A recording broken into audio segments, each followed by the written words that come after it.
right now to give us details about that vis-a-vis the Navy, over which he's an expert.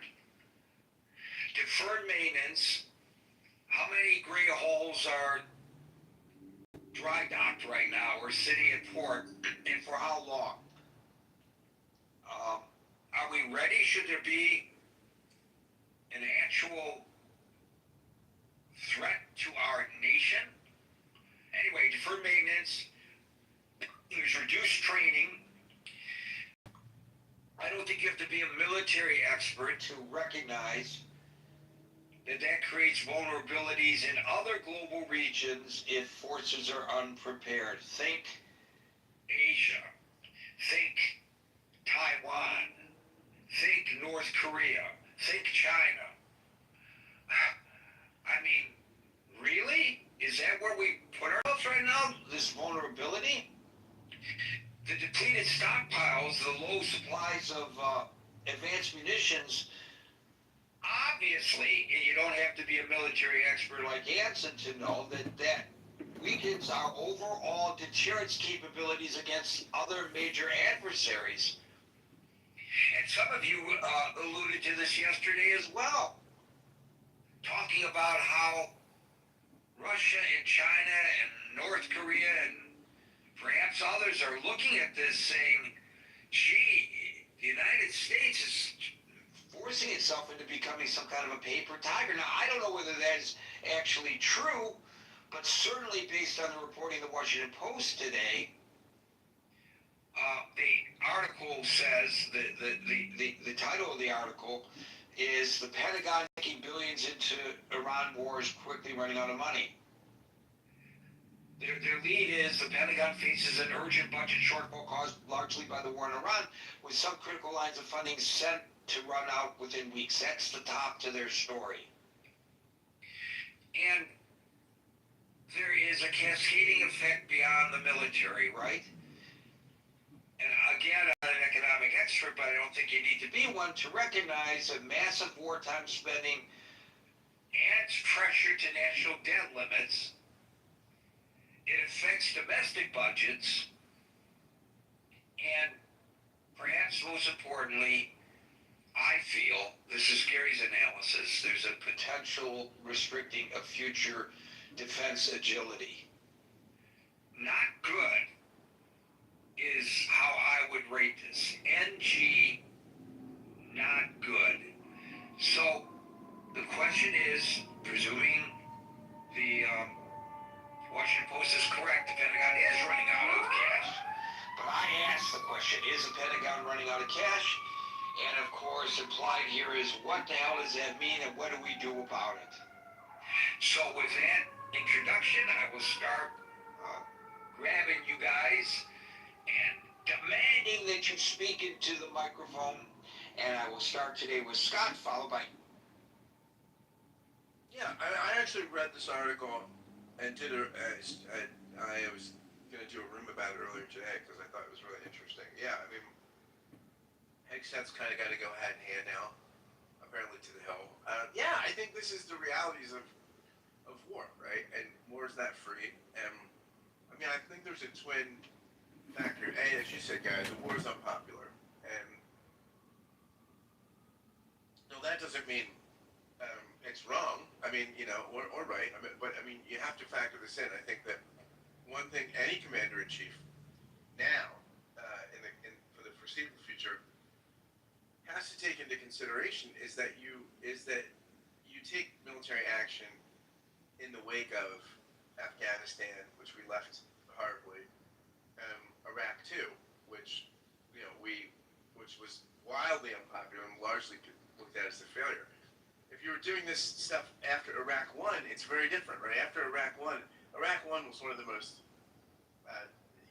capable demonstrations of American power in my memory. I mean, it was just so clean, and it was on TV, and we just, we looked impressive, and it looked as though American power had a fantastic role in the world, and could be used quite adroitly.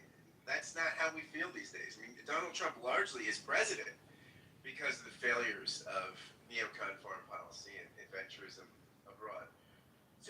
you have to keep that in mind, right? And Congress has the purse strings, right? And so you've got to keep that in mind when you're asking for money. And yeah, I mean, this is, you got to procure funds for a war that a lot of people don't want to support, right? I mean, congressmen remember what happened to people like Hillary Clinton, who was torpedoed in 2 presidential runs for, well, at least 2008 for sure. It was extremely costly for her casting the vote in approval of Iraq II. I mean, Obama, fortunately, was on record as a state senator in some anti-war speech that, that really helped his candidacy. I mean, made his candidacy in many ways. So, yeah, I think it's tough. It's tough to make a case for an unpopular war and increasing funding in an unpopular war, especially when the deficit is so massive. I mean, and it continues to grow. All these things add up to, I think, a Herculean task for the Secretary of War. So you spoke about how this is really very interesting, and I don't know whether you intended to go there, but you talked about how Iraq won, how we saw it play out on our television screens in actual real time, and we understood what was going on because Peter Barnett and Bernard Shaw were standing there in Baghdad while the bombs were flowing, shock and awe, explaining to us exactly what was happening. I guess that was was that the first Iraq War when that happened? I think so, right? It's what put CNN on the map. Now, CNN is not the same news organization it was then. To its detriment, I believe. They used to go and cover the stories. Now they sit around and talk about the stories. It's a completely different dynamic than it was even when I was working at CNN Radio. We covered stories back then. We didn't sit around blah, blah, blah, blahing about the stories. So, we don't have that kind of transparency here. We don't have reporters on platforms overlooking the Strait of Hormuz telling us whether there are ships going by or not, showing us with their cameras whether there are ships going by. So we rely on pronouncements by the administration and counter-pronouncements by the Iranians. And I gotta tell you, when it comes to the veracity of all this, Scott, and there's a lot of bullshit coming out of the mouth of the propagandists in Tehran, on that particular issue, they've been more spot on than our president has been. We pointed that out yesterday. How the White House said, hang on, don't worry about the high fuel costs because they will plummet as soon as we open the Strait of Hormuz. But at the same time, the president is saying the Strait of Hormuz is open. And both of those messagings come out of the White House. The former White House spokesperson, an official statement. The latter, the president of the United States, a true social posting. So which is it? We talked yesterday. You can't prosecute a war without the support, successfully, without the support of the populace. Nobody's really making an attempt to show us there may be, as you point out, very solid reasons for this war. But I don't know what in the minds of the administration those reasons are. I mean, I have my own personal beliefs, as do you. But I don't know in the mind of the administration because they haven't articulated it. Had they articulated it properly to the Congress, perhaps they would have gotten the appropriations they need so that it wouldn't have drained our military's capability to the point that, God forbid, we feel that we are safe because somebody talked about it yesterday. You know, the United States is isolated from the rest of the world, and it's so simple these days, like it was, you know, during World War II, for example, when there was very little. There was some, but there was very little threat to the homeland. It's a different world that we live in today. It's a very dangerous world that we live in today. A lot of things are intertwined. For some reason, the government is reticent to explain to us how things are intertwined. I don't know why, but there you have it. And the news media aren't doing a very good job of explaining it to us because it's all he said, she said, he said, she said, he said, she said. And so, you know, there's little real reporting except in specific news organizations that focus on that. But in the areas where the general public goes for their information, there's very little credible information that's being really fed to the American people. It's there if you want to look for it, but you gotta look for it. It's not being spoon fed to us, and we are lazy. We want it all spoon fed to us. So, um, you know, I don't know why. I'm not saying it wouldn't be dangerous, but what CNN did during the Gulf War was dangerous too. And I know you can't set up a platform on the Iranian side of the Gulf, of the Strait, but you certainly can in Oman.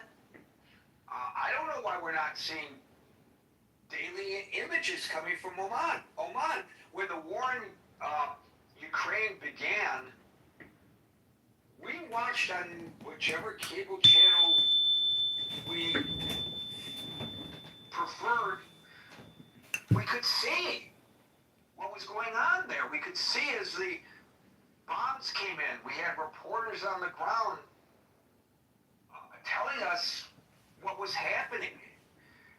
One reporter at Fox was gravely wounded covering the war. It's dangerous work, war corresponding, but it's very important work indeed. All of this, I think, contributes to where we are today, Scott. A populace and a Congress that just can't, as much as maybe some want to be supportive, they just can't be supportive. And now, as a result of that, we're running out of money to run the military. And as I said in my opening remarks, my concern may be more towards the global impacts of this than the regional in the Middle East. You know, I don't know where this leaves us. I think it leaves freedom-loving countries all very vulnerable. But maybe that's something that a lot of people don't understand as well. Yeah, and I mean, this is interesting, right? Because not only do you engage, does the administration engage in a military conflict in a post-Afghanistan, post-Iraq to, world country, but also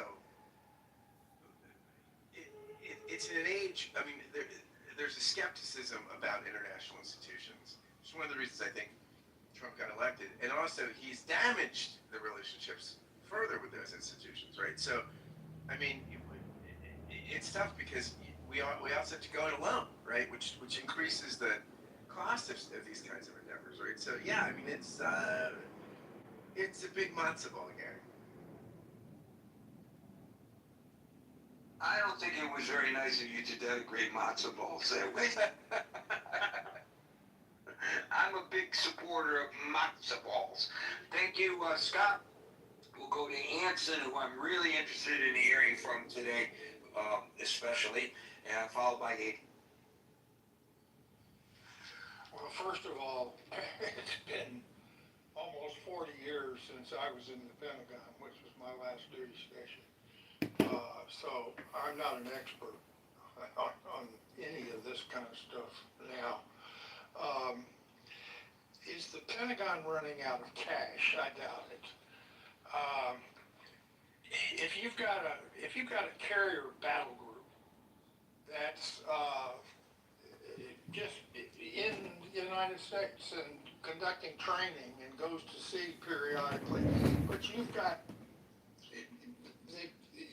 the personnel, whether they're in the Gulf or whether they're sitting in Norfolk, you're still going to have the cost of the force, the cost of doing maintenance, et cetera, et cetera. So the reason the war is draining money out of the Pentagon very fast is because the operating tempo, which burns a tremendous amount of fuel, other than for the nuclear ships, fuel and aviation gas, and ammunition. Now, we've been drawing down on our precision-guided missiles ever since the beginning of the war in February. And so the depletion, and we're not going to you're not going to keep up with the firing rate of Patriot missiles by replenishing them from the current industrial chain that produces Patriot missiles. You're going to run out. At some point, you'll run out of Patriot missiles. And THAAD, the high altitude, the THAAD missiles, those things that cost multiple millions of dollars for one bullet against one missile, and you have to fire multiple bullets to knock down even an Iranian ballistic missile. So the burn rate for those things is very high, but I can move some money around, but it's very difficult to do. It's very difficult to keep track of all these things. Imagine trying to keep track of close to $1 trillion a year. What was the budget for 26? 800, 900 billion dollars a year. How do you keep track of all that money? And it's hard to do. And the thing that I read the Post article, and you're absolutely right, Gary, it's he said, she said. You have experts that are contradicting, so-called experts, that are contradicting what's coming out of, quote, the experts within the administration. Well, who's telling the truth? I can't figure it out when I read the Washington Post. I don't know who's telling the truth. I get the sense that a lot of the anti-administration experts are, a lot of them are right out of the Biden administration. So of course they're going to be critical of the administration of another party.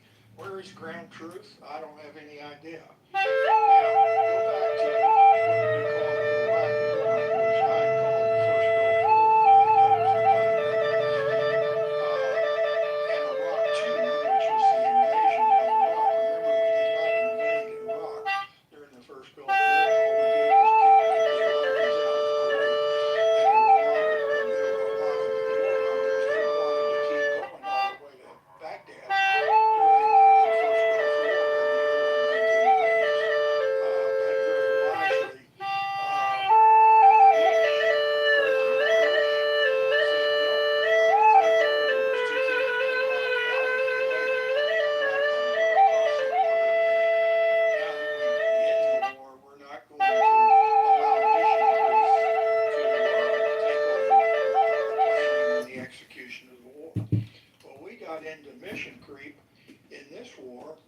on the first day because nobody really articulated what the hell we were trying to do. And we still, I don't think there's anybody in this room that with any convincing degree of confidence can articulate what the goals of this war are. Is it regime change? Is it something to do with nuclear weapons? Is it the freedom of the seas? Is it an amalgamation? How do you determine if the seas are free? And as far as people on the scenes, Gary, to take pictures, the second Gulf War was the first time, I think, that we actually embedded reporters on the front lines. Remember, and they were in Baghdad. We saw pictures of bombs going off in Baghdad. Shock and awe was Iraq too. That was the invasion of Iraq. Shock and awe was not articulated by anybody during Iraq One.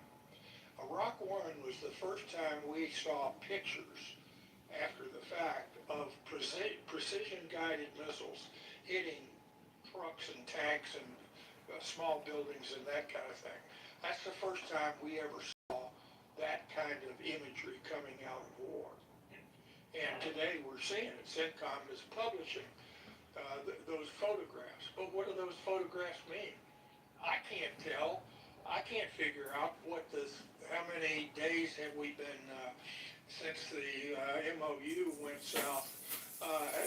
What is it, 11 days now that we've been executing air raids on the nation of Iran.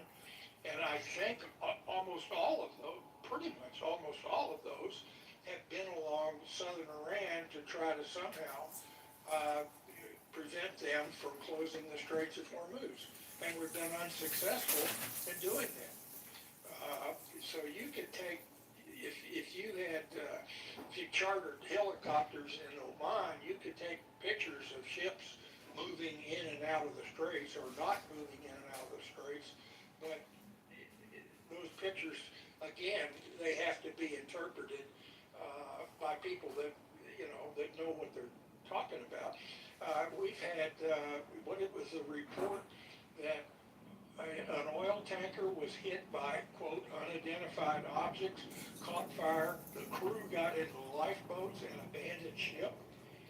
And we haven't seen picture one of that, nor have I heard the United States acknowledge that that in fact has happened. I don't know whether it has or not. I don't think any ships have been sunk. And I think a few fires have taken place on ships. But I don't know what the freedom of navigation looks like in the Straits of Hormuz right now. The other thing that was so astounding to me is the House is getting ready to go on a month-long vacation. Well, here we are needing cash in order to continue to conduct a limited war to some extent, and Congress is going on a month-long vacation. Is that not astounding? And if you were going to go on a vacation, anybody in this room, let's say you were going to go on you had a budget for a $10,000 vacation, and you planned your vacation, but then you kept changing where you were going to go and how long you were going to stay, and rather than a 2-week vacation to Europe, you decided you were going to go to Russia and you were going to go to China, and who knows what the budget was for the vacation. You're just spending money out of your trust fund or wherever it is. You cannot budget a war if you don't know what you're trying to achieve in the war. You can't even accurately budget a war when you know exactly what you want to achieve, but you can get a much greater feel for it. And finally, the people, the people that are opposed to the war, they want the Pentagon to run out of money. They want the war to come to a close this week because they don't have enough money to buy gasoline to put jets in the air over Iran. Is that the right way for the nation to be engaged in armed conflict? Of course it's not. And it's astounding that it's continuing to take place. The Pentagon doesn't know where the money is. They don't, they're not sure, they're not exactly sure what authority they have to move money from one bucket to another. And you'll have lawyers on both sides screaming at each other, saying, yes, you can, no, you can't. It's astounding. And it's just a perpetuation of the frustration and the angst and the anger and the disgust that I expressed yesterday. And I don't see us, I don't know how we're going to come out of this thing. I think if the Democratic Party has their way, we're going to have to withdraw two carrier battle groups from the Middle East because we don't have the money to support two carrier battle groups. And we certainly don't have the money to buy the bullets needed for the carrier battle groups. Is that the right way to conduct an armed, the use of our military? Of course it's not. And yet we're doing it. So be it. I don't know what else I can say other than to sound frustrated, which of course I am. You know, even the sinking of the Lusitania, which led to World War I, there's one image that survived. It was water damaged, it's blurry, but there was this is 1915, ladies and gentlemen, a guy named Robert McCormick who was a passenger in a wireless operator. I'm looking it up to remind me about all this. He took 5 photos with a pocket camera. Two were taken on the deck just prior to the torpedo hit. The final 3 were snapped as the ship went down. Because he had to jump into the ocean, the film suffered severe saltwater damage. The surviving images are heavily distorted. But there are images. Now, we are in an age of digital photography that is transmitted simultaneously to the cloud for safe keeping and safe passage. And yet, as you point out, supposedly the ship, people died, and man who ran the ship, one of the sailors or seamen in the water even, that had to be rescued, and we've got nothing on it. Nothing, zero, zilch, nada. Today, in 2026, it's just astounding how little we really know about what's going on in an age of instant communications that the common man has access to, Hanson.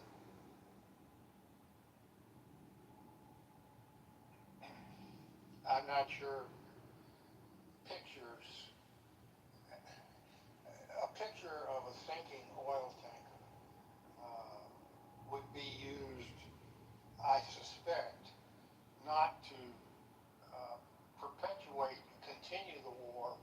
I think it would be used as an excuse to no longer to just get the hell out of there and let somebody else figure out how to enforce freedom of navigation in the Straits of Hormuz. What if we were able to get a picture of an Aegis class cruiser with sailors in lifeboats, and the bridge and the superstructure of that cruiser was engulfed in flames, and we don't know how many died, but you can bet that there would be hundreds that would be dead. Would that cause us to continue to prosecute the war, or would that reinforce? Let's get the hell out of there. Let's pull clear. We're not going to do anything. We're not going to execute any other military action anywhere near Iraq or in the Middle East. We're going to withdraw to the bastions of the United States and let somebody else worry about it. That's there are people that want to see us do that. I don't, but there are plenty of people that would love to see us do that. But at least we would know what's really going on. It's just, as you said, he said, she said, who do we believe? Does the United States Navy have the ability to fully enforce the naval blockade against Iran? And does the United States Navy have the ability to ensure safe navigation for all ships going through the Straits of Hormuz? I think the answer to that is no. I don't think we have the military capability to be able to do that. To say that I don't think we have the ability to do it, not on a sustained basis. And that's what Iran, that's what Iran is betting on, that they're going to keep creating brush fires, so to speak, in and around the Middle East. And at some point, the United States is just going to say, well, we've run out of money. Congress is on vacation. They won't give us any more money. We can't pay for the gas, the bullets, and the people. So we're going to withdraw all of our naval forces and our air forces back to permanent bases in the United States. That's what some people want us to do. And that's where there's some of the experts that are speaking as experts to try to achieve that goal. And there are other experts that want to want to go in for unconditional surrender with full-up ground forces, multiple divisions of American boots on the ground in order to execute a regime change. That's as ridiculous as the alternative of let's withdraw to the bastions of the United States and let somebody else worry about the geopolitics. And I don't know where we're going to come out in between those two, but it's scary to think about. Thank you, Hanson. We'll move to Agent, followed by Z. Gary, it's good to be here. I just wanted to respond to the title. I know the Secretary of War testified the other day about, I think he said something on the order of $35 billion had been spent. It seemed dramatically underestimated. Maybe it's we have prosecutions and misconduct or scandals or cover-ups. Think about it. A lot of this is budgets. Thank you, Mr. President. Normal operating expense. I understand this resolution. I understand the seriousness of any time. We have prosecutions and misconduct or scandals or cover-ups. The purpose of the military is for I think anybody that would be guilty of such should have to pay that penalty. But I think us as a body, as a city council, I also believe that we should stay in our lane. Obviously, the U.S. attorney is appointed by the President and the United States Senate. I think we, in our own backyard, as a city council, need to being the global hegemon, enforcing global order through military strength, ultimately, facts, ultimately, by military strength. And so I don't think in that sense, there is no out of money. There's so many levers better infrastructure. They give before you the U.S. is a boat permit. completely out of all military. Hey friends, Aaron Delmar here, your candidate for Lieutenant Governor. I'm here in downtown Chicago right now off of Belmont. I'm outside of Mothman Media. Mothman Media is the podcast studio for Adam Mockler. You may recognize it. Fellas, if you move Chicago does not. Political reports, the FBI director Kash Patel is headed to Russia. I'm really struggling to almost the premise of the title here to think, like, when has it really been that running out of money has been the worst?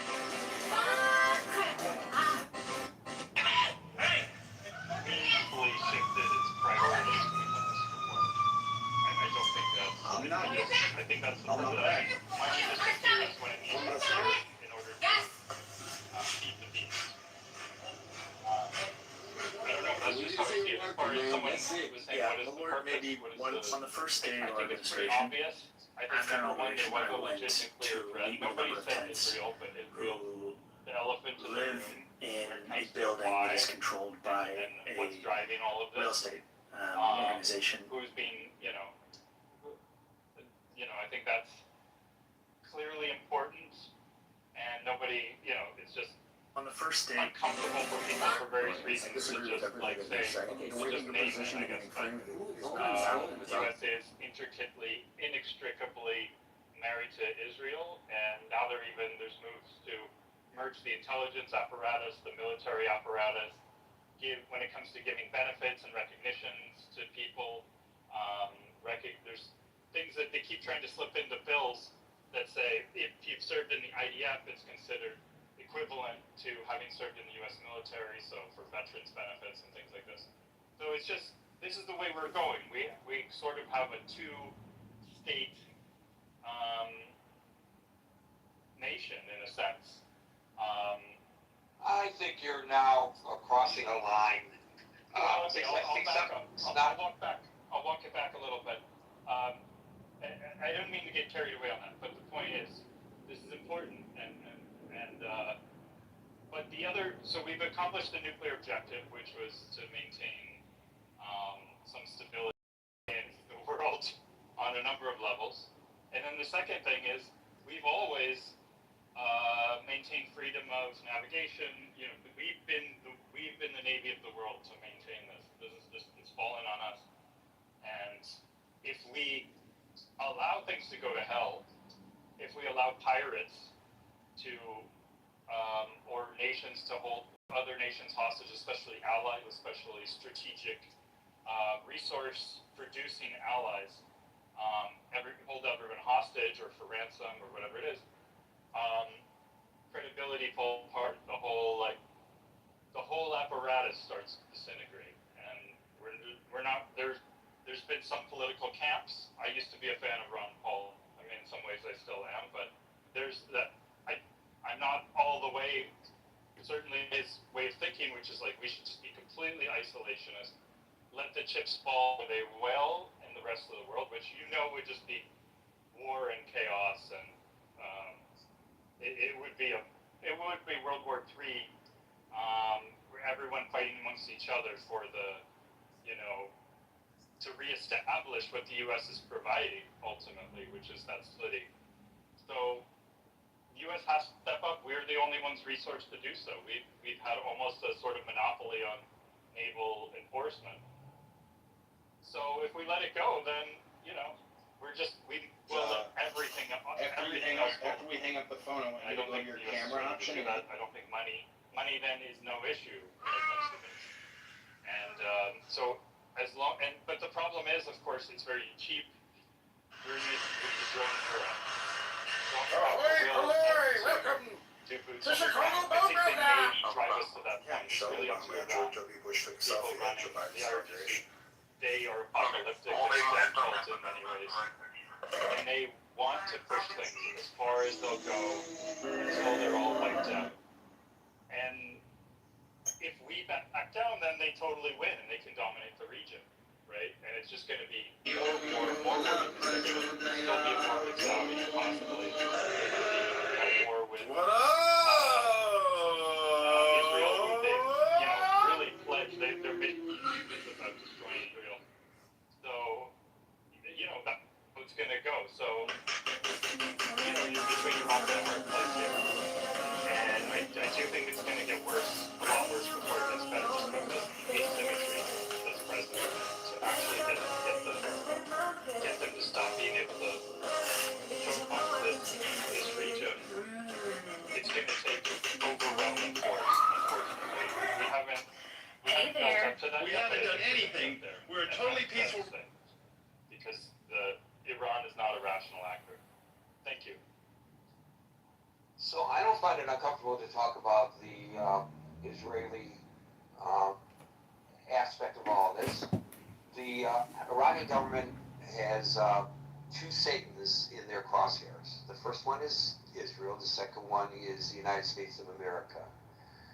Because of proximity, obviously, Israel faces an immediate existential threat on a daily basis from Iran, especially given the fact that they fund the terrorists in the Middle East who have been attacking Israel, including on October the 7th, most notably on October the 7th. But I think your comments about this, which I interrupted you, over something that you said, and you backtracked on it, yes, is indicative of lack of understanding that a lot of people have. I think it's time of we the just threat that drop Judith to the the Iranian regime presents to the world, and how their ideology is such that they want to take over and force their theology, which is their politics, upon other nations of the world, including the nations of Europe. And anybody who has an understanding of the real threat that Iran presents gets this. It's real easy to reduce this to the headline, you know, BB, you didn't say this, but BB made Trump do this kind of thing. No, it's far more complex than that. Every administration has recognized this threat. Each has a different approach to it for various reasons, and there is no good approach. The JCPOA was considered a compromise that at least kicks the can down the road.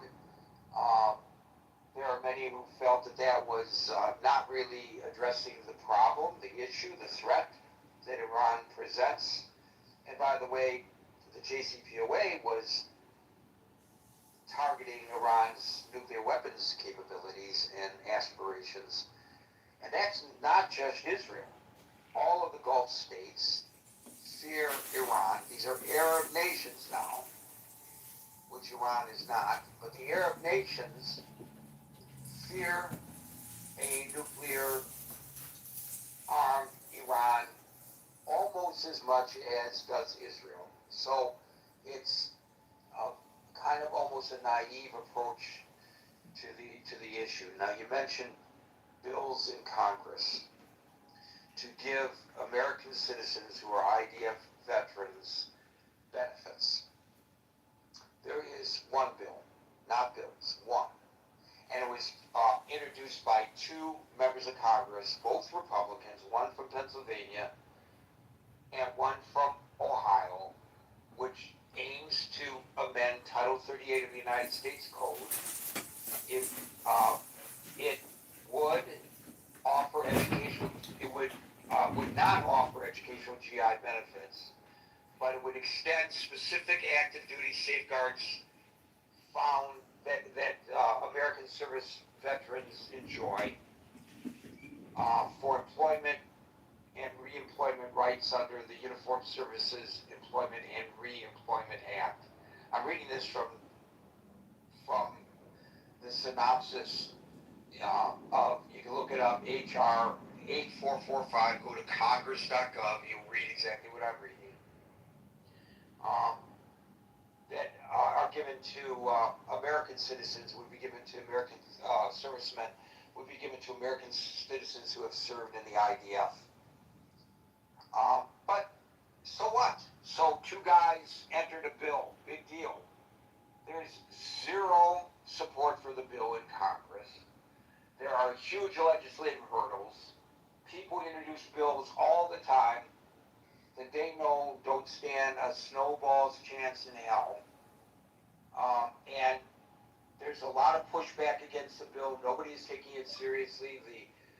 The leadership of the House, although they are Republicans and the House is controlled by Republicans, have not moved the bill forward. And so it's not even worth mentioning. I guess you can mention it by saying, yes, it is a fact that such a bill has been introduced, but to suggest that, you know, it's a serious attempt to extend and merge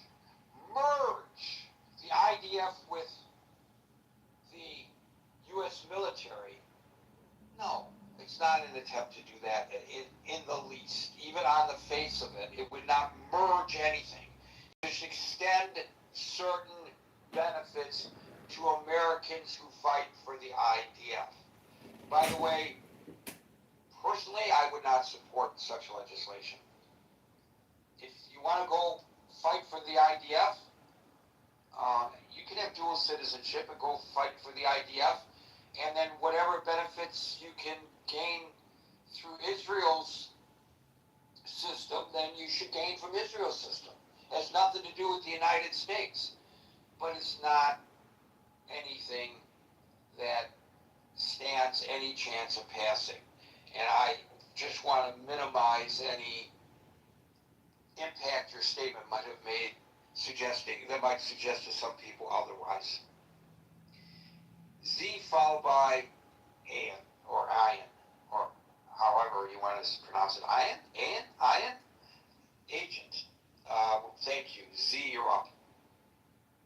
Hey, thanks, Gary. Thanks, everybody who's spoken. Well, I don't know a lot about all this stuff because I never followed politics and I never really followed all the ins and the outs of how our government worked, whether it was in DC or down to the city-town level. But what I do have is some life experience and just, you see patterns happening and stuff like that. So, we're not legally or functionally bankrupt, but I believe that our country has been bankrupt prior to this. And the reason why I say that is because the U.S. does control its own currency and it can mint money to pay debts. And so somehow we're staying out of some kind of weird bankruptcy if any kind of bankruptcies happened earlier than the 2008 financial crisis, I'm unaware of that. But there seems to be a lot of problems since that happened. And there was a lot of social and economic and political things have been uncovered since this financial crisis with the houses and the paper and all that bad money or whatever it was. So I think that our country has been in a financial crisis since at least 2008. And it's just, nobody wants to say that we are. It's kind of shoved under the rug. And so I'm not surprised that there's a huge deficit now. When I look at the numbers, it's hard to understand how the numbers got so high. And also I want to point out, I find it to be interesting that Mr. Trump was making fun of at least Russia and maybe even Iran and maybe the people who were fighting someplace else. Sorry, guys. That he was making fun of those people they're running out of money. They're running out of stuff. They got nothing, right? And then here it is back to his face. So it's just bizarre, I think, sometimes what comes out of the mouths of people is actually what is happening here. But it's like projected out towards this other group. Well, they're broke, but we're fine. So that's not true because right now what's happening in the USA is that programs like Medicare and like all the food programs are all being cut. They're all cut. And I'm not going to get into all the different ways about it, but there are people suffering in my little zip code who don't have food, who have no medical care, and are on waiting lists to see a doctor till 2028. And the other one that was hysterical was, we see you in 2030. We're going to make you an appointment. So you guys can go do the research on that if you want to. But so in terms of the bankruptcy of this country, and is the Pentagon running out of money? Absolutely. Who knows where all this money went? That's a lot of money just to run around and end up in funny little pockets someplace. I also was like, hey, I was born in 61, Vietnam. That war was nonsense and baloney. Of course, I had no idea that it was, and I was saluting the flag and standing there during the whole thing, and MIA bracelets and POW and going on walks, and I didn't even know what was going on. I just saw the pictures in the magazines and thought, holy shit, I got to do something. And little kids running away from bombs. I mean, I'm like, what the heck? So that's like stuff that's been going on. So then I did ask the computer, I'm like, how long have we been at war? Well, what's going on with this country this country is warmongering everywhere. I don't know why, except that it seems like that in this country, in the United States, the people in Washington are so paranoid and scared about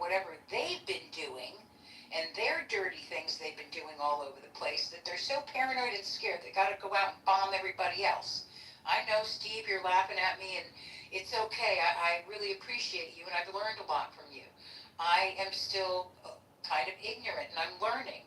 But the thing is, when I looked all this stuff up, there's a ton of wars. And if they're not called wars, they're called conflicts, they're called incursion. Like, I'm like, who came up with this? So that now, as long as you don't use the word war, you can call it these other names. And I just can't even read them all to you guys. It's like, there's a ton of them.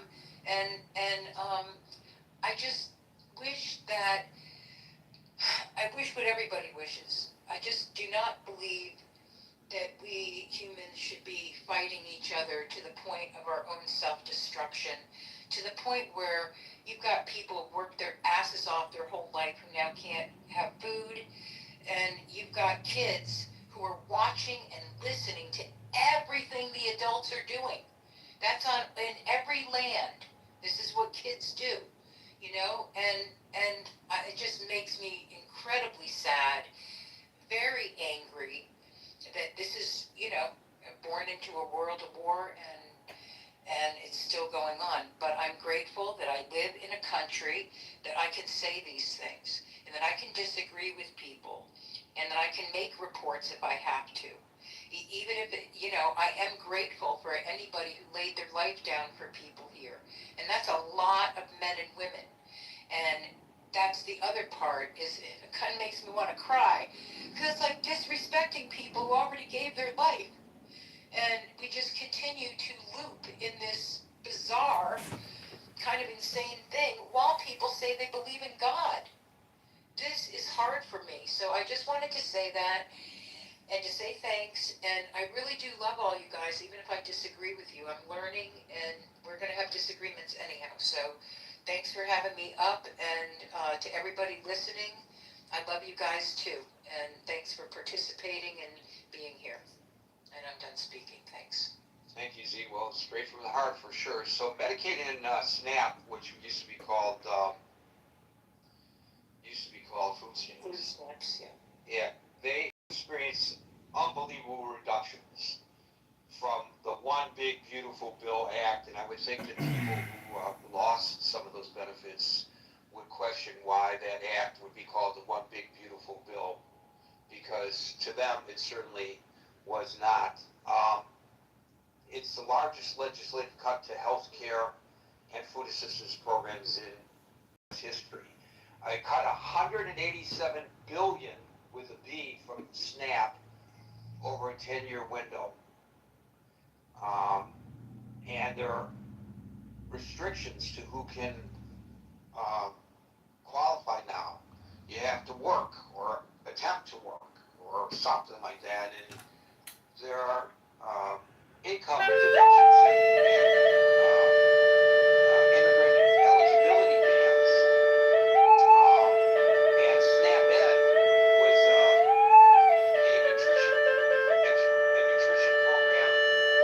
a program to provide nutrition education to low-income communities.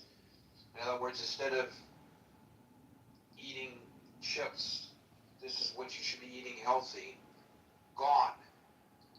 Medicaid, I think you said Medicare, but I know you meant Medicaid. Yeah, no, Medicare has been cut. I'm not kidding.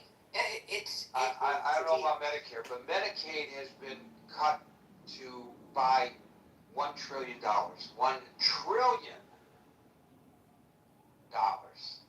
So, you know, I know that the United States has shouldered a lot of responsibility for maintaining the peace worldwide, and that's extremely costly. But if you look at some of the other nations of the world, you see that from the cradle to the grave, they take care of their people in a manner in which we do not. And if you look at the medical outcomes, there are some countries that you would consider third world. Oh, I would never go there. I hope if I ever travel there, I won't get sick. Well, statistically, the outcomes in some of those countries are better than they are in the United States. So we're not I mean, I think there's some things we're not doing correctly. Thank you, Z. We'll go to Ann, followed by Steve. It's Ann like an Ann Rand, right? Correct. So I'm looking at usdebtclock.org. Total U.S. debt is at 40 trillion. That's 114,000 per U.S. citizen, and for the debt per taxpayer, it's 356,000. Total U.S. debt is at 113 trillion. The reason why I bring these up is because we've already lost almost 20 Americans fighting Iran and hundreds of U.S. soldiers injured. The cost is at over 100 billion now with this war. I know a lot of titles are clickbait titles, but truly America has papered over our conflicts for well over 100 years, and we don't even win the wars. And if you look at what's happening in Russia with Ukraine, the Ukrainians just launched a massive blitz with hundreds of attack drones, and the cost of those attack drones are insignificant compared to the amount of money that we're pouring into our ineffective weapon systems. We have nuclear weapons. If we want to win this war and half of their country is in military garb, we could detonate nuclear weapons on the largest cities in Iran and devastate them and win the war overnight. But we wouldn't have to spend another 100 billion or lose hundreds of more of U.S. soldiers. We could win the war with our technology, with atomics, with nuclear weapons. But do we have the willpower to kill millions of innocent Iranians? Do we have the will to win? We do not. But we have the will to fund a global military industrial complex, because it's not just American corporations, it's European corporations sucking at our congressional deficits. It's not just Americans profiting from this war. It is Europeans, Italians, Germans, French, British, all profiting off of our deficit spending. And so all I want to say is that thank God we have Donald Trump, because this is a pressure cooker. And we've ripped the bandage off, and every night we are devastating Iran with new, fresh attacks. And we will have the weapons and the will, as long as we have our glorious orange MAGA president, to exact the will of this war, which has been cooking for 40 plus years. And finally, we've taken out the most radical, evil Islamic terrorists on planet Earth. These aren't Japanese practicing Zen, flying kamikazes. These are apocalyptic Islamic terrorist pirates. And I am so glad that Donald Trump is our president instead of alcoholic Kamala Harris. Thank God we have a warrior president willing. There's no evidence to support that she's an alcoholic. So She is an alcoholic. Didn't you see her 4th of July party photos and videos? She was swearing. She drinks gin and vodka all day long. But that's not important. What's important is that we're going to win this war, no matter how long it takes, or how many Iranians we have to kill, or how many hundreds of billions we have to spend. We're going to win this war because Donald Trump is a winner and America is a winning nation. Finally. Thank you all for listening. I am complete. Well, first of all, public figures, when personal aspersions, such as you just did. So please restrain yourself in the future. And secondly, the discussion today is how they don't have the money to prosecute this war. So it sounds to me that what you're just articulating is no more than wishful thinking. How, if they don't have the munitions, if they're expending more munitions than they are developing, how is this great savior of humanity from this Islamic fundamentalist regime going to affect what you just said?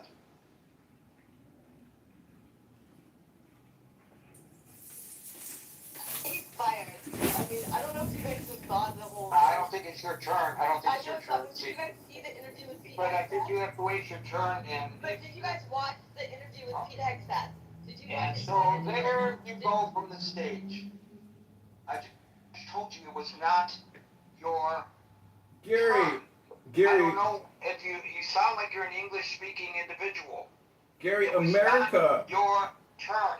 And could you answer my question? Gary, America is spending almost $100 billion a month on interest expense and $100 billion a month on our military-industrial complex, which is primarily our Navy, our Army, our Air Force, our Marines, our Coast Guard.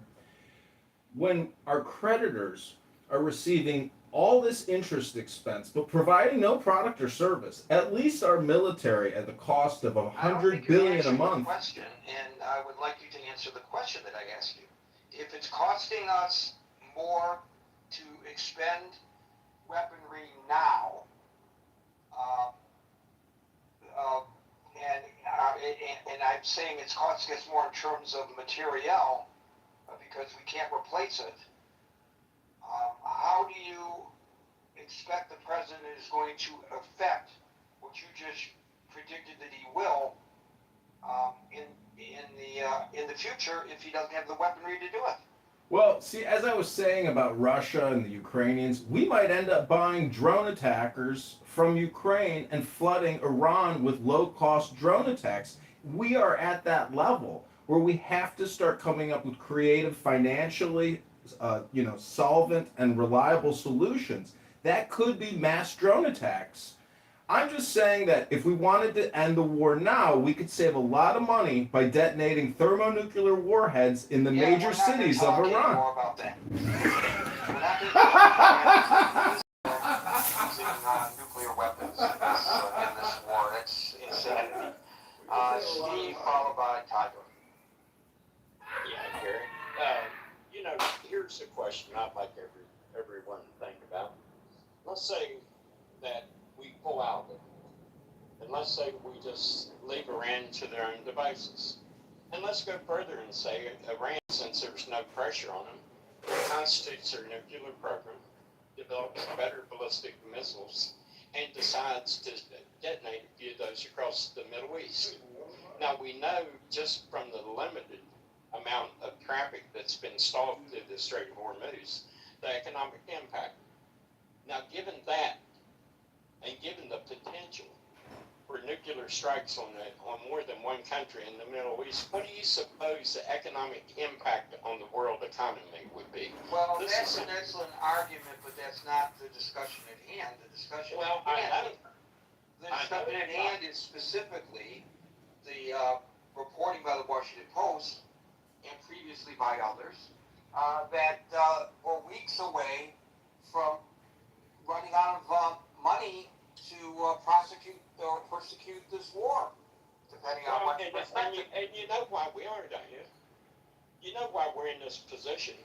Just like in Fallujah. Instead of war is a messy proposition. And we had problems in Fallujah in Iraq. What did we do? We done the stupidest thing possible, tactically from a military point of view. We sent Marines in door to door, kicking down doors to try and root out some terrorists that had got some of our contractors. Now, it's the same thing in this war. If we'd been smart in Fallujah, what we would have done would ring the city of Fallujah with artillery and with tanks and with aircraft and drop pamphlets in there and told the people of Fallujah, you have 48 hours to come out and be inspected or we're going to level the city. They couldn't have inflicted one casualty on us, and we could have told them, look. Okay, again, that's a great suggestion Right. in hindsight and all that. But what does that have to do with the topic? Well, I'll tell you exactly what it's got to do with. What it has to do with, we face political pressure from the left because they know this is a winning argument for the midterms. We face political pressure not to put boots on the ground. And I've even seen people who give this proposition, Iran's just kicking our butt. No, the only reason we're in this situation that we're in right now is because we've engaged in a little battle of ping pong with missiles and drones. Instead of using the full force because we have not got political backing to go in and prosecute this war like it needs to be prosecuted. Are you making the same argument for nuclear weapons? No, I'm not. Because you said What full I'm saying force. is no, let me finish my thought here because this is important. Who else is a major player in this? Israel. We should have went to Israel and told them we're going to form a joint group, put boots on the ground in Carg Island and along the coast, strip Iran of their ability to do anything in the Strait of Hormuz, shut down their oil facilities, and go fully aggressive. As long as we're playing ping pong with them, we're shooting Patriot missiles and all these high-tech missiles while they're flying drones. We're playing their game. But if we would have prosecuted this because political, this is a political, not a military thing, and anyone with a brain in their head that think that has the military might to stand up to us is insane. The only reason this is going on is because we are in a political war, as we always get into, like we got in Iraq, Afghanistan, and we're not unleashing the full power. We should go to Israel and say, look, we're going to take Carg Island. We're going to strip the coast away from Iran. We're not going to go full inland on an invasion. We're going to strip them down to where they have absolutely nothing that they can do. And we're going to take away this ability for them to do anything in the Strait of Hormuz. But instead of doing that, we're burning through money because we want to play ping pong with Iran, which is playing into their game. Anybody that's ever played athletics knows this. This is what you do. When you play someone in a sport or in a war, you force them to play from their weakest point. We're letting Iran play from the strongest point, and it's draining us dry. But as long as we got people sitting on the sideline like this guy saying, in the Washington Post, trying to make these political snipes, or people saying, oh, you can't do this or that, and as long as we're constrained by that, instead of fighting a tactically sound military engagement that would strip Iran of its ability to do what they're doing, of course you're going to be in this position. Because you're not fighting from a military point of view, you're fighting from a political. When I've even seen someone say, Excess had one more and he's going to lose it. Are you serious? The only way we lose this war is political. It's not military. Anybody that was a military commander would say, you go in and you take the coast. You take Carg Island. There's another island down there where they get a lot of their stuff in, that they take inland that supports their economy. You strip them of the ability to function as a nation. And you say, there, okay, deal with that. But instead, we want to sit there and play ping pong. We spend $1 million a shot. They spend whatever a low-cost drone is a shot. Of course they're going to win. But it's not tactically because they're militarily superior. It's because we as a nation do not have the kahunas or the political will to fight a war and prosecute it like it needs to be fought. And that's the bottom line behind all this. Well, I'm going to challenge you a little bit about that, because there were meetings up on the Hill, and the reporting is, and we talked about it yesterday, that both Democrats and Republicans felt that when Excess et al. Went up on the Hill to request $63 billion emergency appropriations for this war, that they're reticent to do so, not just the left that finds political advantage to this, but Republicans as well, because the administration, they said, failed to articulate exactly how they would expend that money. So, of course, Congress is their responsibility to determine what monies are appropriated, and they said no. And it's not just the Democrats, it's the Republicans as well, Steve. Gary, are you really telling me that if this thing falls apart, Hakeem Jeffries won't be the first guy to the mic just slobbering on himself about how badly we handled this war? Of course he would, but that's not what I just said. And I know it's not. and sometimes I think I say things and I'm not very good at articulating. I I understand think I'm pretty exactly good what at you're saying. articulating, but that's not what I said. I I know, said but they why ran do you out, they're think- they're running out of money. According to the Washington Post, they're weeks away from for not being able to prosecute this war. Weeks. Okay. Okay, so said that they recently went up to the Hill to get support for over $60 billion of emergency funding that the administration felt that they needed. And Right. both the Republicans and the Democrats are reticent to do so now. Maybe for the Republicans as well. Maybe for the Republicans as well. Okay, let me ask you a question. Can I say it? Go ahead. Maybe for the Republicans as well. It's a case of. Go ahead, I'm sorry. Maybe for the Republicans as well.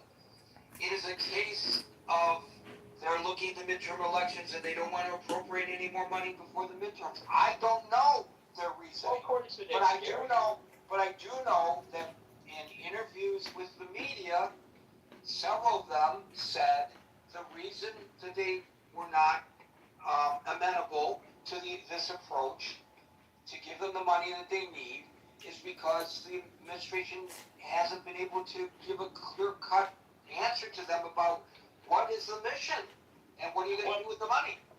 Well, let me ask you this. What if Excess goes up to the Hill and says, look, here's what we're going to do. We're going to go to the Israelis. We're going to form a joint force, infantry. We're going to take over Karg Island. We're going to take over that other island, I forget the name of it, that has the supplies that comes into Iran from the outside that they come to. It's called the. Yeah. Okay. We're going to do that, and we're going to further take strategic spots along the coast so that we impede their ability. And this is going to be probably 100, 200,000 men. But we're going to go in, we're going to put our boot on their neck, and we're going to make them say uncle, and we're going to take control of that strait. That's our plan, Congress. Are you down with that? And I guarantee you, there's not one Democrat, and probably very few Republicans, sitting on the Hill that has the political will to match the military competence that needs to be engaged in order to do this. Of course he's going to dance up there because he can't shoot with them straight because they're a bunch of weasels that doesn't want to face reality about what it would take to win this war instead of playing ping pong with missiles across the Strait of Hormuz. You can't win a war like that. You're playing into their strength. You got to go in, put your boot on their neck, and if he'd go in there and tell them that that's what needs to be done to fully prosecute this war, Republicans and Democrats alike would turn like a bunch of weasels and run for the door. That's Well, there may be a bunch of weasels, but they're the people that you and I elected to Congress, and it's their responsibility to control the purse strings. So you've got to get. It's So you've got, if you want to. too, Gary, it's their responsibility too to be asked. Okay, let's say we do nothing and we allow Iran to reconstitute their nuclear weapons, and that area of the world that is so important to world economy, they set off a couple of nuclear weapons in the Middle East and it turns into chaos, and then the world economy collapses. Are you ready for that? And they would not have a thing to say. They weasel their way out. That's the reality of what we're dealing with. That's the reality of what they're unwilling to face. And that's the reality of why we're sitting here playing ping pong across the Strait of Hormuz instead of facing the military situation the way it needs to be faced and prosecuted the way it needs to be prosecuted. Sorry I took so long. No, Steve, you said most of the thing. It was in my heart for a long, long time. Both of you are right. Gary is right in one area and you are right in another area.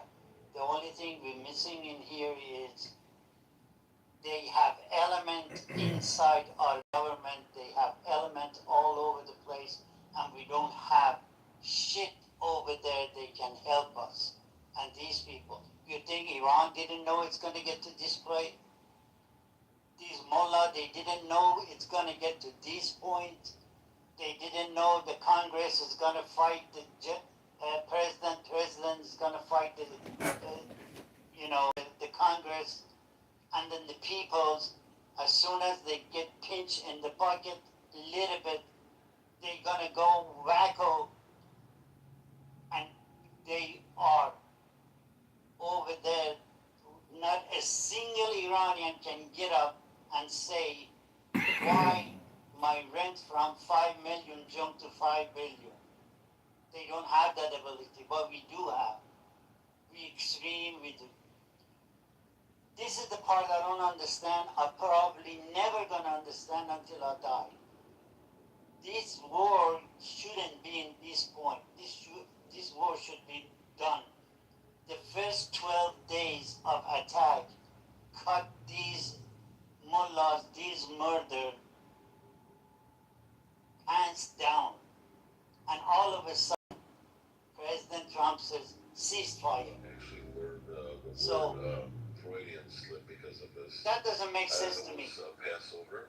You go in full power, you go and get in, and you're almost done, and you had 80 million people behind you.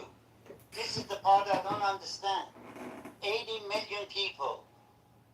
They were screaming to get rid of the regime. They were willing to help you.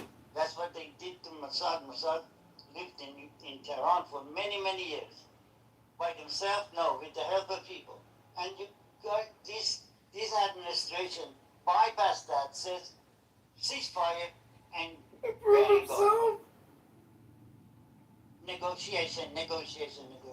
You think Iranian, they didn't know they miscalculated two things. It's not just the financial, it's not just the way it works. The biggest thing they had man in here, they would report him 24/7, they knew exactly where it goes, and that's where we are here now.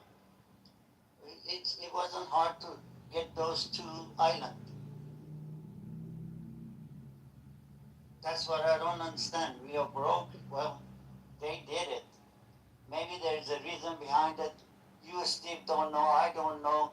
Gary don't know. Scott doesn't know. But they know it has to be something. Somebody is making a benefit of that. Because 47 years ago, they wanted to cut the Americans' hand out of that area. And they were successful by bringing Khomeini goes 3-4 months sit on the apple trees in Paris, and then French, British, all the European, and the team. Now they're going to cut their own bread to help the United States or the Union. They have a free allocation on the plate. There's another part of this equation as well, and that is that it's been credibly reported that the president was advised that this tactic that he is taking will result in Iran's responding by choking off the Strait of Hormuz. And that's why he's got this political pressure on him today, because of the cost of gasoline. And it's not just the cost of gasoline, it's the effects on other countries of the closing of the Strait of Hormuz. So he was told, he had the intel, he should have known that this was going to be the counterpunch. It's not just playing ping pong with Iran. The counterpunch was going to be closing the Strait of Hormuz, and they did. And now they got the Houthis claiming that they're going to close off another waterway to the Saudis. This is an expansion of this war, which is not a declared war, by the way. Thank you, Alan. We'll go to Tiger, followed by William. It's been a while, Gary. The short thesis that I have is that the United States military would never run out of cash. And I'm going to illustrate that with a little story. 2 years ago, General Dynamics acquired one of the subsidiaries that was designated by the Congress to make the I believe M395 or 795 150 millimeter 5 millimeter shells for the artillery to be used by the cannons mostly in Ukraine, and they got some Congress funding close to $1 billion, and the problem is those shells from about 10,000 RON per month to 300,000 a month in 2 years. They took this money and they did a report. They say there are some existing outdated production lines of the old M107 shells that is also 155 millimeter. And they purchased 3 of those production lines and claim that they can revamp the production lines and ramp up the production to meet the Department of Defense of Department of War requirements. And 2 years after that, they report that the shells that they have produced do not meet the quality standards that is required for the type of projectile. Really, they have not produced one shell. They have produced some shells. No, they have not produced a single shell.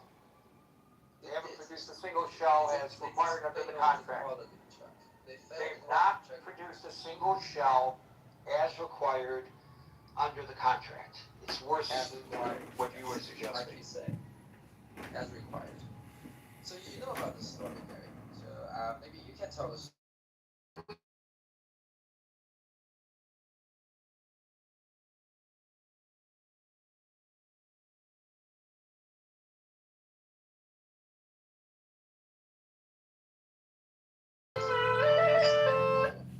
Of these wars.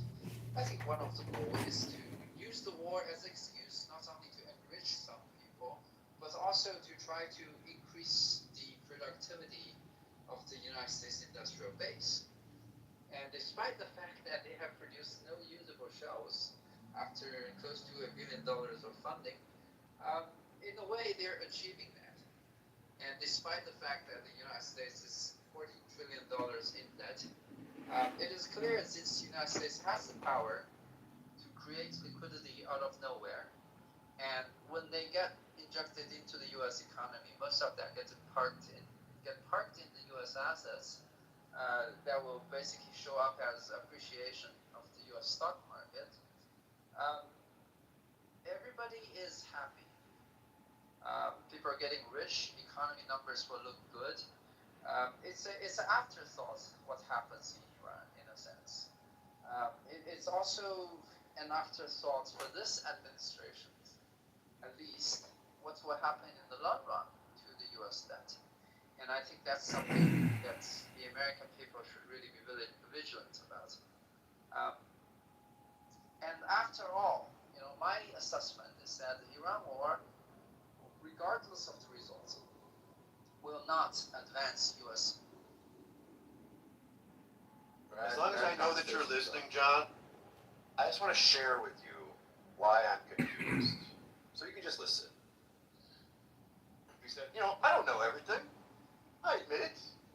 Especially when it comes to normativity. I don't even understand normativity, to be honest. But I had to look up what does non-normative mean with respect to wrong. And apparently non-normative just means anything that simply describes, as you said, and I understand that part, describes, observes, or presents facts without. Oh my god, Jacob cut his hair and took a shower. Smelling like roses. Hello? Try reading a book. Sometimes reading a book is extremely useful. Thank you, Tiger. William, followed by Andrew.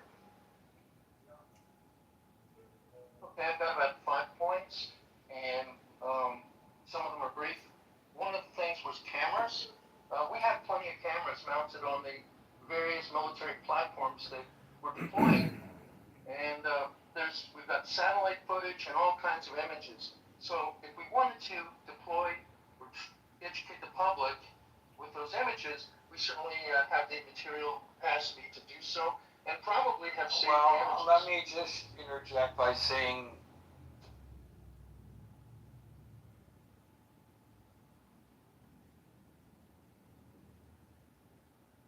Next, the following text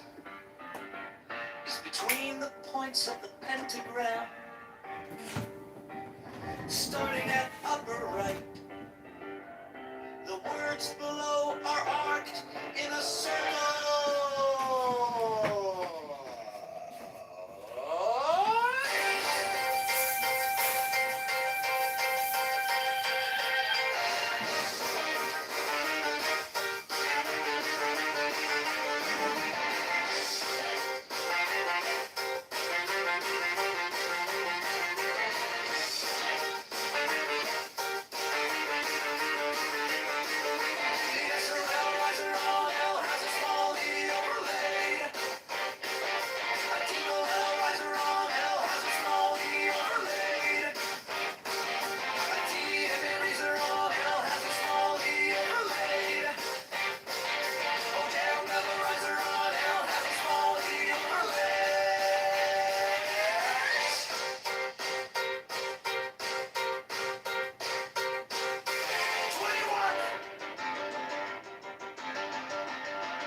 Now ye shall know that the chosen priest, that axle of infinite space,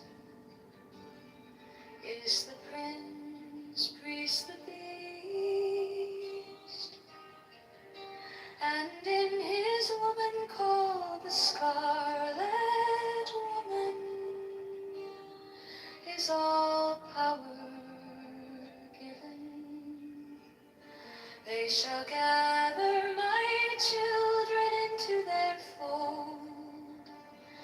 They shall bring the glory of the stars into the hearts of men.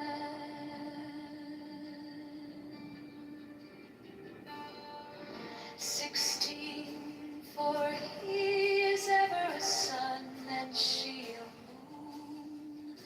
But to him is the winged secret flame, and to her the stooping starlight. But ye are not so chosen. 18 burn upon their brows, O splendorous serpent.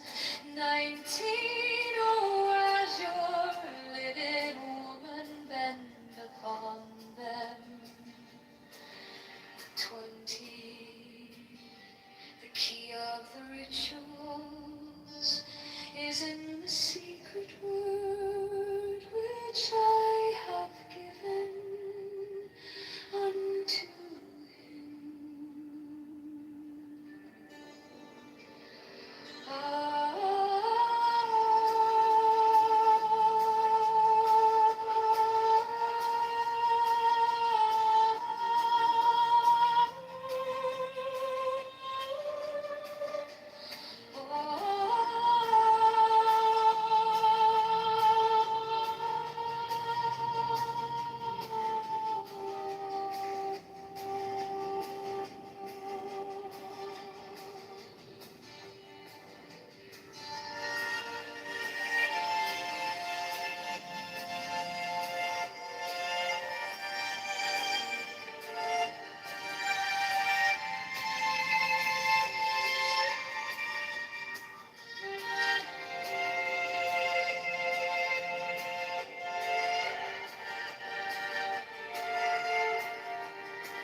stars and take your fill of love. 13, I am above you, and in you my ecstasy is in yours. My joy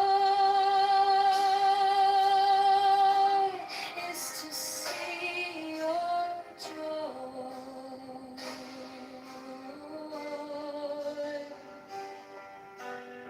14 above, the gem azure is the naked splendor of the wind.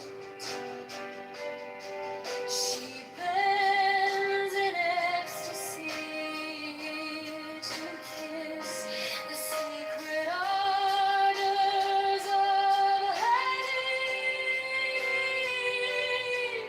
The wicked love, the starry blue are mine, awaketh Nahor's my joy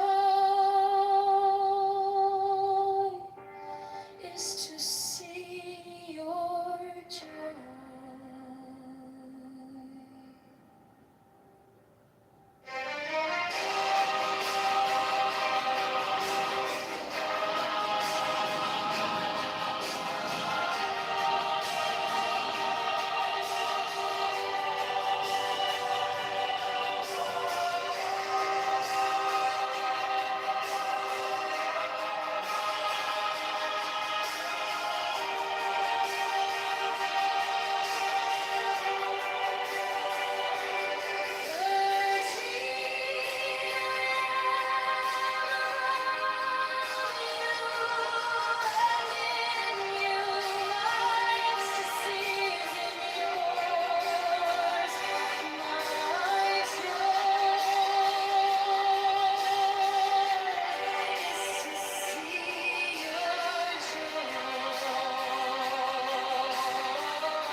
Above, the gemmed azure is the naked splendor of new age.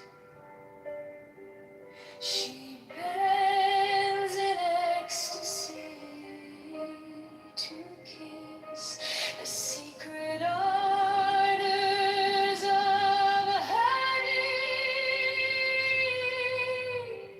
The winged globe, the starry blue are mine, O Wankaf Nahon Su. My joy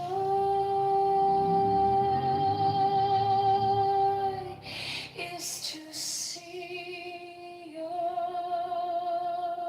joy.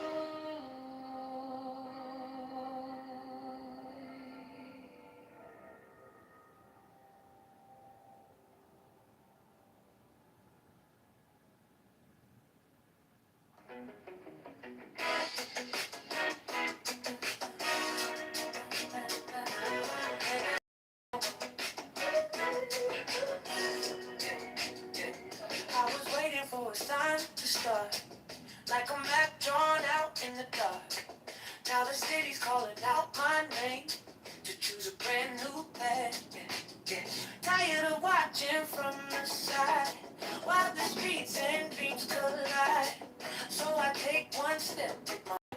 Time to change this heavy load. Maybe we don't need to know it all. Maybe we just need to flow, so we keep moving anyway. Chicago choose a brighter day. Go to Chicago, may a vote for calm. Let your voice lead the way. Every choice rewires me. Every vote unlocks a key. We want tax reform.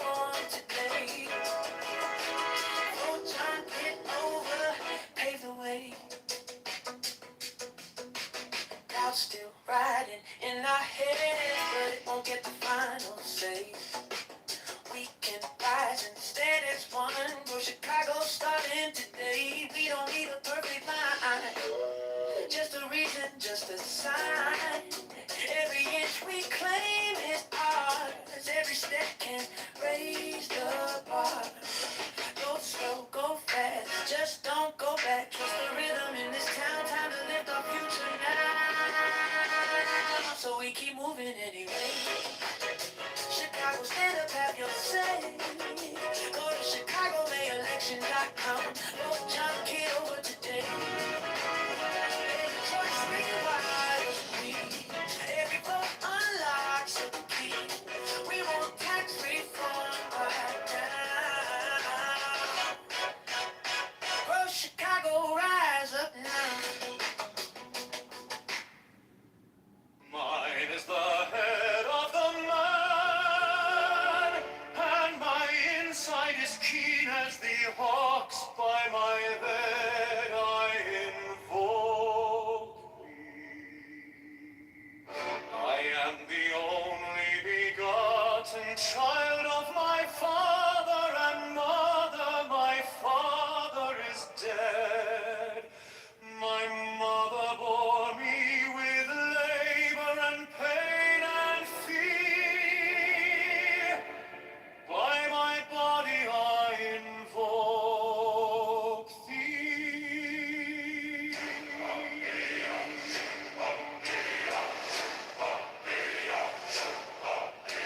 About me shine the diamonds of radiance, white and pure. By their brightness I invoke thee. Mine is the red triangle, reverse the sign, given of none, save it thee, O Lord.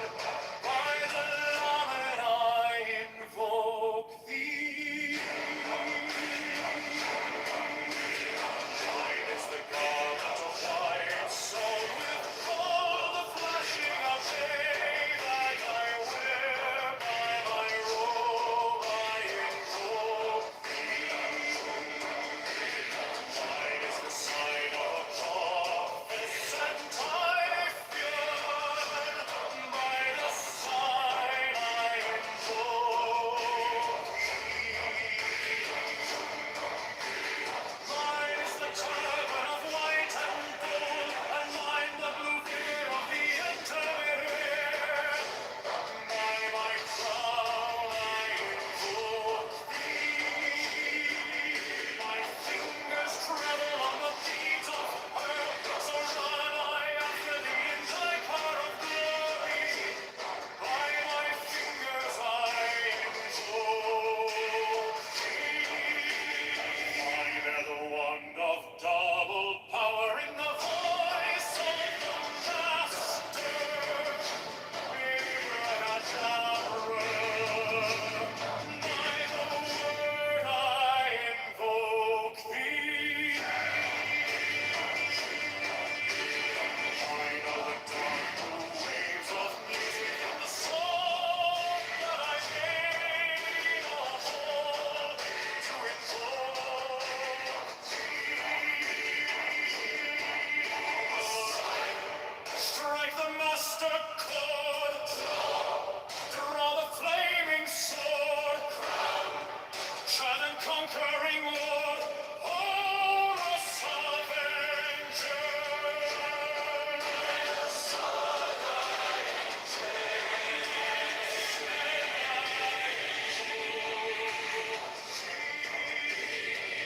In my hand is thy sword of revenge, and strike at thy cheek. By the sword I invoke thee. The voice of the 611 are the voices. Abracadabra.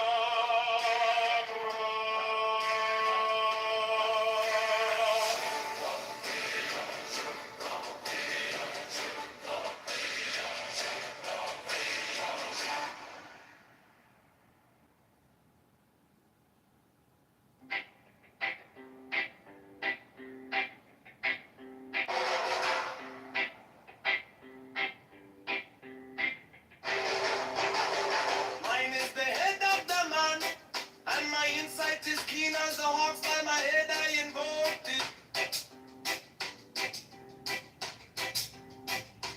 I am the only begotten child of my father and mother. My father is dead. My mother bore me with labor and pain and fear. By my body I invoke thee.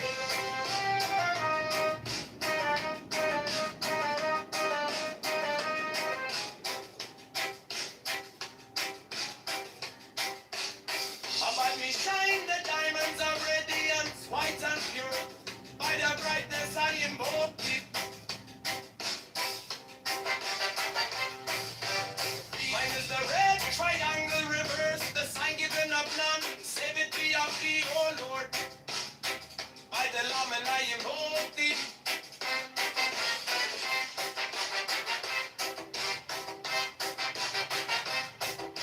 Free mine is the garment of white, sewn with gold. The flashing of eye that I wear by my robe, I invoke thee.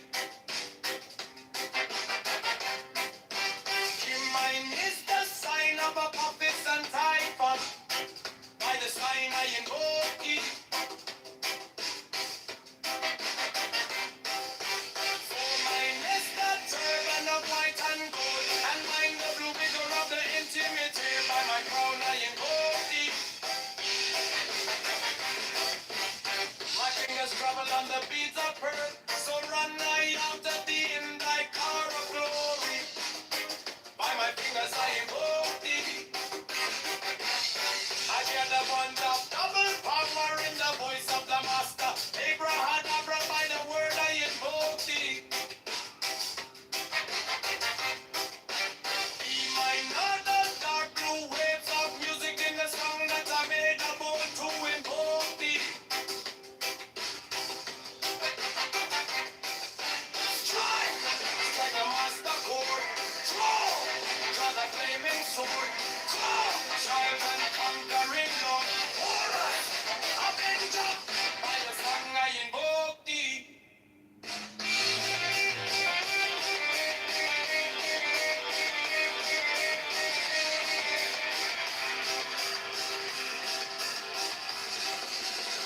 In my hand is my sword of revenge.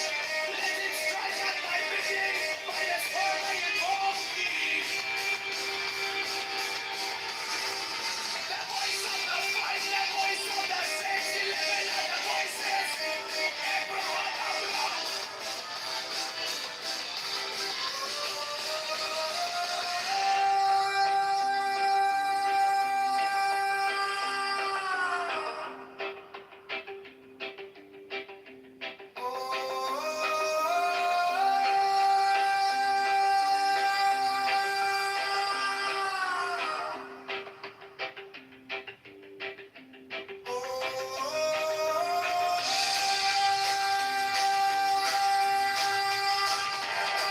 The voice of the fight, the voice of the 611 of the voices.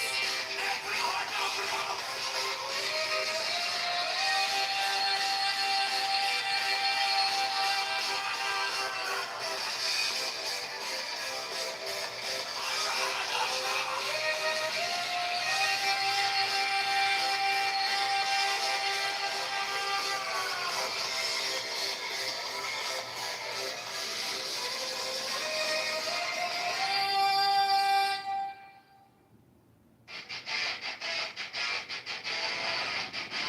Mine is the head of the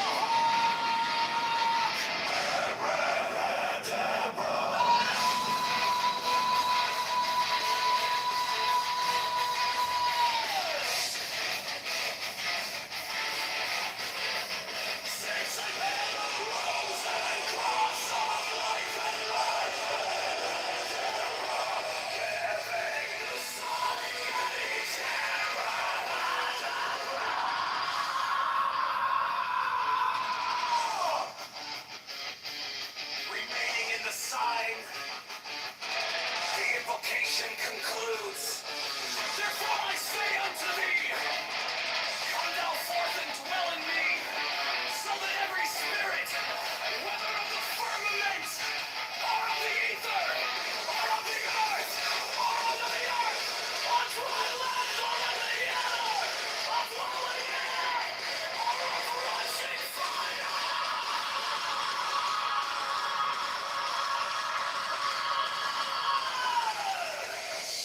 and every spell and scourge of God, the vast one might be there.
Anybody else hear that definition? What's up?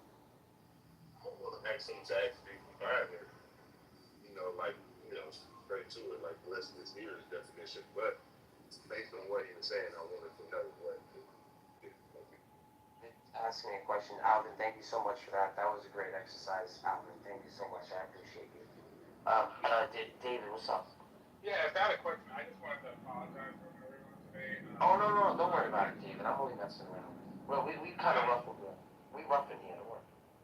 Yeah, Honey Badger and I have a little bit of a history, and just to kind of like, he wouldn't let me get it out, and I had to leave to go back to work. But I told him that, you know, he just likes to be whatever. So I told him that if he has such a problem with Christianity, I mean, he needs to get off the app and curse out everybody that lets to. Yeah, dude. He was raised a Catholic. Hey, listen, he's doing a fallacy. He's doing the one true. You know what the one true Scotsman fallacy is? Oh, what's that? So I rename it by calling it the one true Christian fallacy. You see, he's looking at it from the outside in, and he's saying he is the only Christian. Everyone else is an atheist, and that's the reason why he's asking me these questions. Oh, prove to me. Prove it.